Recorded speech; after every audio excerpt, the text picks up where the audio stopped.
So that is, you know, a very worrying development that we see. But this is the third point.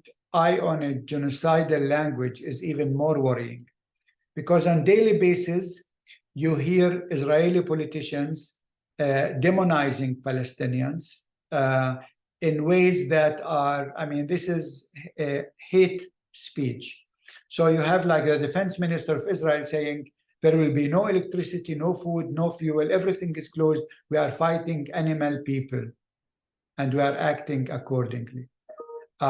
So describing Palestinians as animal people, me as animal people, is something that is, I mean, that is a call to genocide. This is how a genocide usually starts historically. And Netanyahu saying we will turn Gaza into an island of ruins, and we saw actually that is already the case in northern Gaza. Again, you hear this language: wipe out their families, their mothers and their children. Again, this is a call for genocide. We are dropping hundreds of tons of bombs on Gaza. This is, you know, this is the Israeli army spokesperson that you see him on Fox News and CNN every day giving the briefing. So the focus is on destruction, not accuracy. And this is again what the maps I showed you are showing. Even the president of Israel is saying, you know, basically, it is an entire nation who are responsible. This rhetoric about civilian supposedly not being involved is absolutely untrue. And we will fight until we break their backs.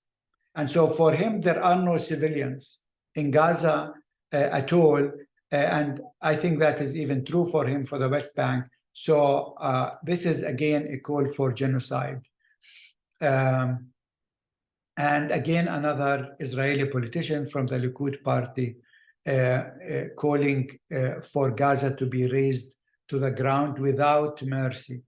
This is the rhetoric we hear every day. Now, you don't hear that, I'm sure, in the United States. Here to the left, you have Amichai Eliyahu, the Minister of Heritage, saying we should drop an atomic bomb on Gaza. Ayelet Shakid, again, another person in the Israeli parliament, describing Palestinians as snake. And last but not least, we had Netanyahu weaponizing the Bible.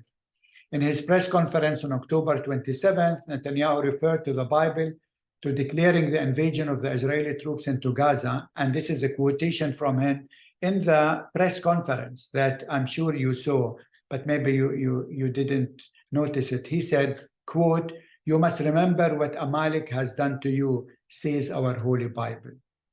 And if you look what that means, this is actually referring to 1 Samuel chapter 15 and verse 3, where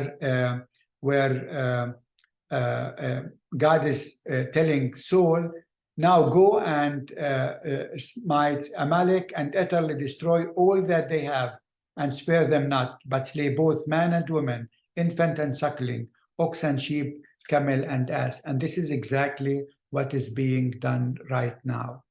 It's weaponizing the Bible for a genocide. Unfortunately, it's not only Israeli politicians or sometimes rabbis who speak that language, but even American actors like James Wood, who here he is saying on his Twitter, bomb the savages who did this back to the Stone Age. Again, this is what they are doing. There are no gray areas. Kill them all. Every Hamas savage and every Hamas supporter on earth. Bury them with the entrails of pigs. So you can see this, language that calls for a genocide becoming really mainstream.